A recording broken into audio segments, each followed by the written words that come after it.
Hello students, मैं संजय श्रीवास्तव आपके सामने उपस्थित हूँ। हम उम्मीद करते हैं कि इस कोरोना महामारी में आप अच्छे से सर्वाइव कर रहे होंगे। सरकार द्वारा दिए गए निर्देशों का पालन करिए। सरकार आपके हित के लिए जो भी गाइडलाइन जारी कर रहे हैं वो कर रही है, इसलिए उसकी उपेक्षा नहीं। हम उम्मीद करते हैं कि आप अपने आप घर में अपने परिवार के साथ सुरक्षित होंगे। बहुत से लड़के ये उम्मीद फोन किए कि सर न्यूमेरिकल्स प्रॉब्लम में दिक्कत है। ये सही बात है कि न्यूमेरिकल्स प्रॉब्लम्स एक आज के समय में लड़कों के लिए एक चुनौती है। तो उस चुनौती को सॉल्व कैसे किया जाए, इसके लिए कुछ टिप्स हैं। टिप्स ये है कि न्यूमेरिकल उन्हीं लड़कों का मजबूत होगा जो कॉन्सेप्ट क्लियर किए हैं। फिजिक्स में कॉन्सेप्ट क्लियर करना बहुत जरूरी है। जैसे एक छोटा सा हम एग्जांपल लें कि मान लीजिए हमने एक क्वेश्चन बोला कि एक ऑब्जेक्ट है, वो ऑब्जेक्ट की मास 5 किलोग्राम है और वह 10 मीटर पर सेकेंड स्क्वायर के से एक्सेलरेट हो रहा है। तो आपको ये पता होना चाहिए कि किलोग्राम किसकी यूनिट है या मीटर पर सेकेंड स्क्वायर किसकी यूनिट है। यानी यूनिट को देख के कभी कभी न्यूमेरिकल्स में जो है डायरेक्ट फिजिकल क्वांटिटी की वैल्यू नहीं दिया रहता है, तो आप यूनिट देख के फिजिकल क्वांटिटी की वैल्यू को समझिए कि वो क्या दिया हुआ है। और कॉन्सेप्ट जितना बढ़िया आपका क्लियर होगा उतना ही आप न्यूमेरिकल्स अच्छे कर पाएंगे। और कॉन्सेप्ट क्लियर करने के लिए थ्योरी की छोटी छोटी बातों पर ध्यान दें। जैसे हम ये बताए हैं, मान लीजिए फोर्स कूलॉम्स के नियम में हमने बताया आपकी force F is equal to 1/4 pi epsilon naught Q1 Q2 by R square. तो आप 1/4 pi epsilon naught Q1 Q2 by R square जानने से काम नहीं चलेगा। अगर मान लीजिए क्वेश्चन में ये कह दिया कि Q2 को हम अर्थ से कनेक्ट कर दिए, तो यहाँ कॉन्सेप्ट ये बनेगा कि जिस आवेश को अर्थ से कनेक्ट किए वो सारे के सारे आवेश अर्थ में चले जाएंगे, तो उस पर रिजल्टेंट 0 हो जाएगा। अब जैसे मान लीजिए 5 माइक्रोकूलम और 7 माइक्रोकूलम के दो चार्ज पार्टिकल हैं और उनको टच करा दिए और टच करा के उतनी ही डिस्टेंस पर रख दिए, तो आप Q1 की जगह 5 माइक्रोकूलम रखोगे और Q2 की जगह 7 माइक्रोकूलम रखोगे तो आपका आंसर रॉन्ग होगा। यहाँ पर ये कॉन्सेप्ट जानना जरूरी है कि Q1 और Q2 को टच करा के अगर हम इक्वल डिस्टेंस पर रख देते हैं तो उनमें बराबर बराबर आवेश बढ़ जाए। तो यानी जब भी आप Q1 और Q2 की वैल्यू अगर डायरेक्ट रखिए तो आपका आंसर रॉन्ग आ जाएगा, राइट नहीं होगा। इसलिए न्यूमेरिकल प्रॉब्लम के लिए कॉन्सेप्ट का होना जरूरी है। हम नंबर अपना सर्वाइव कर देंगे। आप लोगों को अगर कॉन्सेप्ट में दिक्कत होगी तो कॉन्सेप्ट हम आपको बता सकते हैं। दूसरी बात कि जैसे हम एक जनरल न्यूमेरिकल ले रहे हैं कि एक दो चार्ज पार्टिकल हैं और दोनों चार्ज, मान लीजिए दो चार्ज पार्टिकल हैं Q1 और Q2, और इन दोनों का सम आपको दिया हुआ है। दोनों का सम जो है वो 9 माइक्रोकूलम दिया है। तो आपको ये समझना होगा कि दोनों चार्ज पार्टिकल का सम 9 माइक्रोकूलम है। ये क्वेश्चन आपको बुक में मिल जाएगा, 9 माइक्रोकूलम हो जाएगा। अब इनके बीच का सेपरेशन यानी डिस्टेंस R की वैल्यू 0.1 मीटर मान लीजिए दिया हुआ है। R की वैल्यू 0.1 मीटर दिया हुआ है और इनके बीच का फोर्स दिया हुआ है कैपिटल F। तो कैपिटल F दिया हुआ है 18 न्यूटन। 18 न्यूटन। तो आपसे पूछ रहा है कि Q1 और Q2 की शेप में वैल्यू क्या है।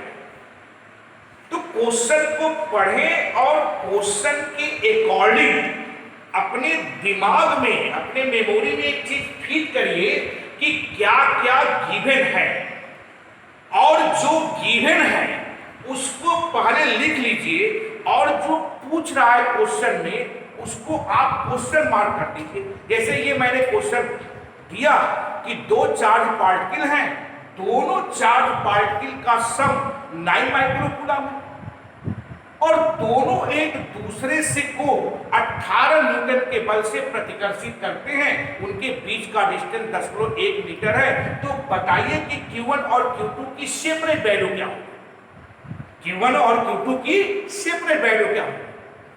तो अब आपको क्या आना चाहिए? अब आपको फार्मूला आना चाहिए। Formula F is equal to 1/4 pi epsilon naught के Q1 Q2 by R square होता है। तो F is equal to 1/4 pi epsilon naught की वैल्यू 9 × 10⁹ हो गया और Q1 Q2 हमें पता नहीं है तो जबरदस्ती आप Q1 + Q2 लिखिए, Q1 की वैल्यू -Q2 लिखिए, कदापि ना करें इसको। आप Q1 Q2 लिखिए, हम Q1 Q2 और बाई R स्क्वायर होता है 0.1। यहां पर एक चीज और ध्यान रखिए कि 0.1 में अगर आप लिखेंगे तो कंफ्यूज रहेंगे।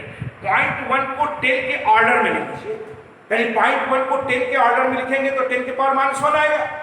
तो 10 के पावर -1, अब इसका स्क्वायर R स्क्वायर होता है तो 10 के पावर -1 का स्क्वायर आप 10 के पावर -2 लिख सकते हैं। और इस फोर्स को आप रिप्लेस कर देंगे, फोर्स की वैल्यू 18 न्यूटन दिया हुआ है।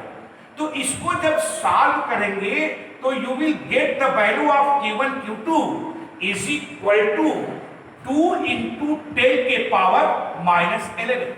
अब ये आपको आना चाहिए कि Q1 Q2 की वैल्यू कैसे है? 18 × 10 के पावर -2 हो जाएगा अपॉन 9 × 10 के पावर -9 और +9 ऊपर जाएगा तो -9 हो जाएगा, जो 10 के पावर -2 के साथ मिलकर 10 के पावर -11 हो जाएगा।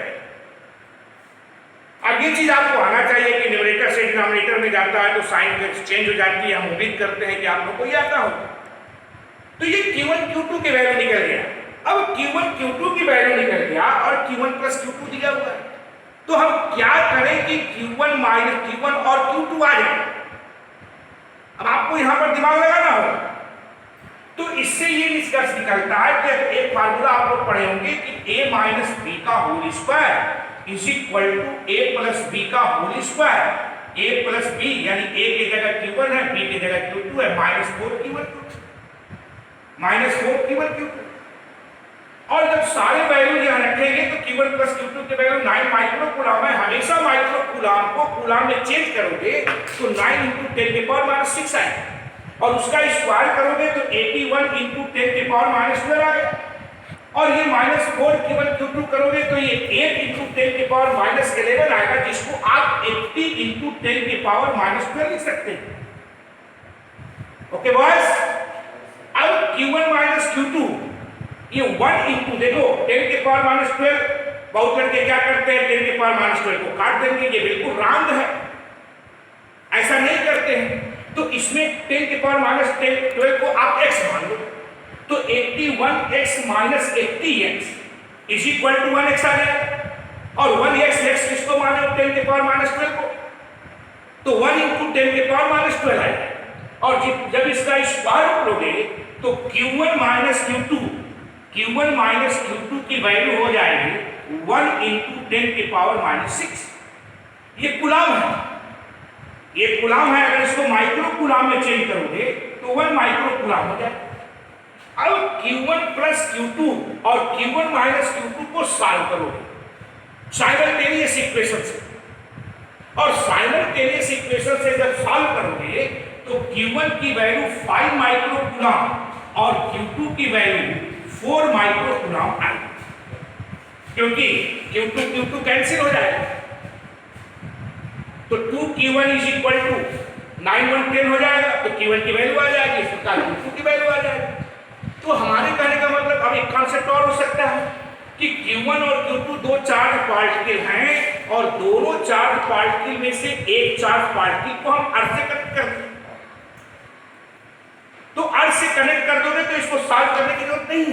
वहां पर कॉन्सेप्ट लेना पड़ेगा कि हम ये जानते हैं कि जिस चार्ज पार्टिकल को हम अर्थ से कनेक्ट करेंगे उसके सारे चार्ज पार्टिकल अर्थ में चले जाएंगे तो उस पर नेट चार्ज 0 हो जाएगा और जब नेट चार्ज 0 हो जाएगा तो F की वैल्यू भी 0 हो जाएगी। बात समझ आ रही है? तो ये कॉन्सेप्ट बहुत जरूरी है फिजिक्स में लिखना, और आप लोग जो है थ्योरी पढ़िए, लेकिन वहां जितना अधिक से अधिक और कम से कठिन क्वेश्चन को सॉल्व करने की कोशिश करिए। अगर आपको अच्छा रिजल्ट चाहिए अपने कैरियर के लिए तो कठिन से कठिन मिलकर कई लड़के कठिन क्वेश्चन को अवॉइड कर देते हैं, टिपिकल क्वेश्चन को अवॉइड कर देते हैं। डिफिकल्ट नहीं होता है, टिपिकल होता है क्वेश्चन, और टिपिकल आपका तभी सॉल्व होगा जब आपका कॉन्सेप्ट क्लियर होगा। तो मैं बार बार कह रहा हूं कि आप अपने कॉन्सेप्ट पर फोकस करिए, और कॉन्सेप्ट आपसे नहीं बनता है। कैलकुलेशन में कॉन्सेप्ट आपका लोअर स्टैंडर्ड से ही बनना चाहिए, ठीक है। इसके बाद हम अगले वीडियो में बताएंगे कि किस प्रकार की कठिन क्वेश्चन को कैसे सॉल्व किया जाता है, क्योंकि ये सत्य बात है कि आजकल के कंपटीशन में प्रॉब्लम्स ही आने हैं, ठीक है। तो नेक्स्ट डे मिलते हैं।